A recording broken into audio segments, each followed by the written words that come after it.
धन्यवाद देते हैं कि आपने हमारी इस पीड़ा में हमारी बात को सुनने के लिए आए हैं। मैं मेरी ओर से आपका स्वागत करता हूँ। क्या उद्देश्य है सर? ये जो टिकट का घमासान और घटनाक्रम हुआ है, 41 लोगों की जो लिस्ट जारी हुई है उसमें जिस दिन ये कागज प्रिंट हुआ, टाइप हुआ है, वो थी 1 तारीख। 1 तारीख को ये तय हो गया था कि भाई सांचौर से पार्टी की तरफ से अधिकृत उम्मीदवार देवजी भाई पटेल है। 9 तारीख को हमारी यात्रा की रैली थी। हमने और भाई दानाराम जी ने और हमारे सभी कार्यकर्ताओं ने जी जान लगाकर प्रदेश से भारतीय जनता पार्टी के वरिष्ठ जो भी नेता उस मीटिंग को संबोधन करेंगे, और जिन्होंने भी संबोधन किया उन्होंने प्रत्यक्ष सारा घटनाक्रम उनकी नजरों से देखा था। और उसमें जनता की जो भावना, जनता का जो आश्वासन, जनता का जो आशीर्वाद था, वो सिर्फ और सिर्फ जीवाराम और दानाराम के प्रति ही था। तीसरी वहां कोई बात थी नहीं। और अचानक जब अधिकृत लिस्ट आउट होती है तो उसमें जब देवजी भाई पटेल का नाम आता है तो स्वाभाविक है ये तो मेरे और भाई दानाराम के साथ सरासर धोखा हुआ है। मैं पिछले 35 साल से इस सांचौर की जनता की सेवा करता आ रहा हूं। पिछली बार 2018 का जो घटनाक्रम हुआ, वो भाई दानाराम अपना व्यवसाय करते थे और शांति से अपना जीवन यापन कर रहे थे।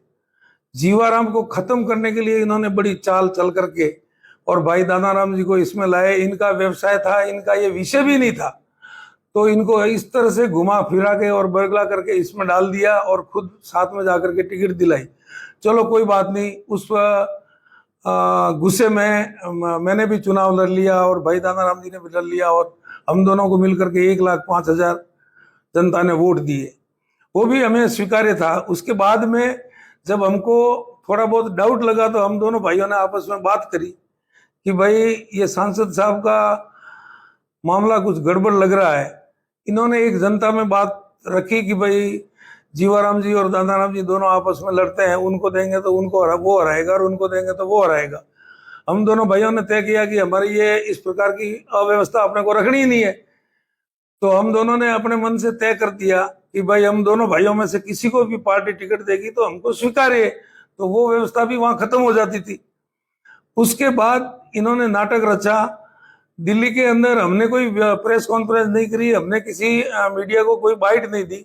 और हमारे दिल्ली से रवाना होने के बाद, मेरे और भाई दानाराम जी के दिल्ली से रवाना होने के बाद में उन्होंने एक टीवी में न्यूज चलाई, जो कि हमें मतलब दूर दूर तक उसका अंदेशा नहीं था वो कैसे इन्होंने मैनेज किया, क्या किया। और उसमें ये कहलवाया कि जालोर सिरोही के सांसद महोदय ने दोनों का आपसी खींचतान राजीपा करवाया और राजीपा करवा करके पार्टी को मजबूत किया। चलो अच्छी बात है, हम वो श्रेय भी उनको देने के लिए तैयार है। उन्होंने राजीपा करवाया तो हमें वो स्वीकार्य है।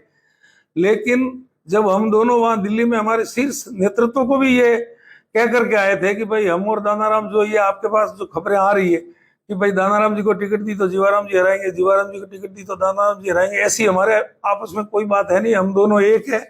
पार्टी जिसको भी सिंबल देगी, पार्टी जिसको भी अधिकृत उम्मीदवार बनाएगी, हम दोनों तन मन धन से लड़ाई लड़के कांग्रेस को हरा करके हम भारतीय जनता पार्टी को सांचौर में विजय करेंगे। इस आशा के साथ हम वहां से दिल्ली से आए जयपुर में भी हमने ये हमारी सारी बात रख दी हमारे शीर्ष नेतृत्व के सामने। और उसके बाद हम दोनों भाई सांचौर आ गए। हम दोनों और हमारे सभी कार्यकर्ता पार्टी के कार्यक्रमों में व्यस्त थे और कार्यक्रम कर रहे थे। अचानक जब ये समाचार मिला, उस समय ओबीसी और SC/ST मोर्चा का माकुपरा में कार्यक्रम था, उसमें उसको भाई दानाराम जी जो है वो हैंडल कर रहे थे और उसके साथ अपने सभी कार्यकर्ता थे। मैं उस दिन कहीं प्रवास में बाहर था, यहाँ नहीं था। जब इनको इनकी सूचना मिली तो एकदम से इनको मतलब चक्कर टाइप से हो गया कि ये संभव ही नहीं हो सकता, ये कैसे पॉसिबल हो गया। ये बहुत अस्त व्यस्त होकर के उस कार्यक्रम को बीच में छोड़ करके घर आ गए। अब ये जो घटनाक्रम हुआ, हमारे कुछ बच्चों ने आवेश में आकर के थोड़ी बहुत कहीं नारेबाजी कर ली। स्वाभाविक है, इतना मतलब एक सीनियर आदमी है, एमपी साहब, तीन टर्म के एमपी है।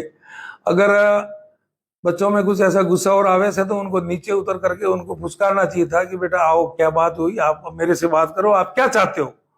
वो कहते हैं कि भाई टिकट दानाराम जी को देना है, तो कोई बात नहीं, मैं दानाराम जी को दिला देता हूँ टिकट, क्यों चिंता करते हो। तो ये मामला ये खत्म हो जाता है वहां।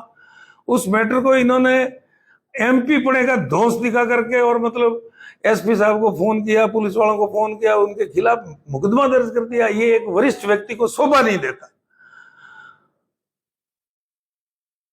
आज जब हम कल वहां से रवाना होकर के आए जयपुर से, तो हमारे हजारों हजारों कार्यकर्ता, समर्थक, जिसको हम छत्तीस कौम का एक परिवार कहते हैं, उन्होंने सामने से आकर के कल का जो घटनाक्रम आपने देखा है, उन्होंने किस प्रकार से हम दोनों भाइयों का स्वागत किया है।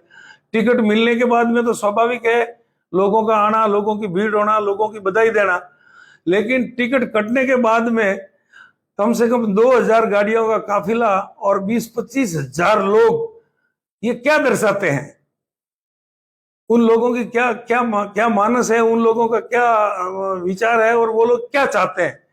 इस बात से स्पष्ट संकेत ये है कि माननीय एमपी साहब स्वीकार्य नहीं है।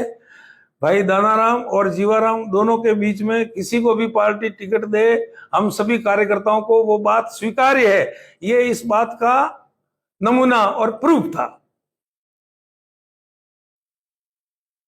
अब हमने शीर्ष नेतृत्व से सारी बात करके, अभी भी करके आए हैं हम, कि हम दोनों में से आप किसी को एक को दे दो और हम भारतीय जनता पार्टी को जीता के लाएंगे, वरना देवजी भाई का वर्तमान स्थिति में यहां से जीतना संभव नहीं लग रहा है। हम तो पार्टी के कार्यकर्ता है, पार्टी के साथ थे, पार्टी के साथ हैं और पार्टी का साथ रहेंगे, लेकिन जनता जनार्दन जो है ना, वो जब तक उनके मन का, पसंद का उम्मीदवार नहीं आवे तब तक वोट लेना इट इज वेरी डिफिकल्ट।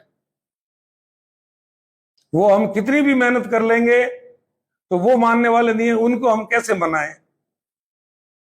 वो हमसे ये सवाल करते हैं कि आप तो कह रहे थे ना कि हमारी टिकट पक्की है, हमारी टिकट पक्की है। आप दोनों ने फिर जब एक हो गए और दोनों में से ये तय कर लिया कि भाई हम दोनों में से किसी को भी दे, तो आपको दोनों को नहीं मिली।